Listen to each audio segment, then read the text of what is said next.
একটি সিটি ট্যাঙ্কের ভেতর থেকে এক নারীর মরদেহ উদ্ধারকে কেন্দ্র করে এলাকায় ব্যাপক চাঞ্চল্যের সৃষ্টি হয়েছে।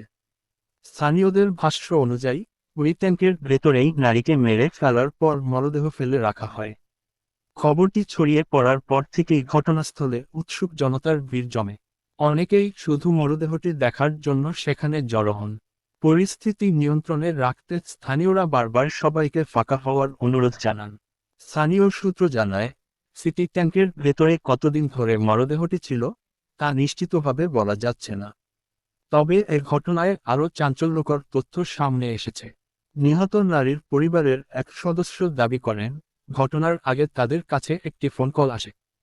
ফোনে অজ্ঞাত ব্যক্তি হুমকি দিয়ে জানায়, তোমার ছেলে লাগিয়ে আমরা লাশ রেখেছি, ওটা বালু দিয়ে ঢেকে দিতে হবে, না হলে পরিষ্কার পরিচ্ছন্ন করতে হলে টাকা দিতে হবে।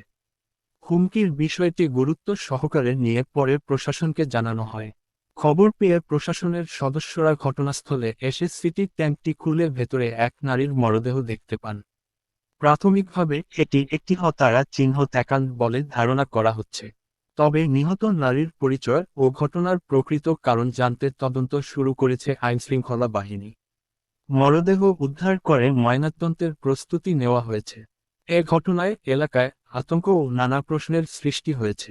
তদন্ত শেষে বিস্তারিত তথ্য জানা যাবে বলে জানিয়েছে প্রশাসন। নওগাঁয় এই ঘটনা ঘটেছে।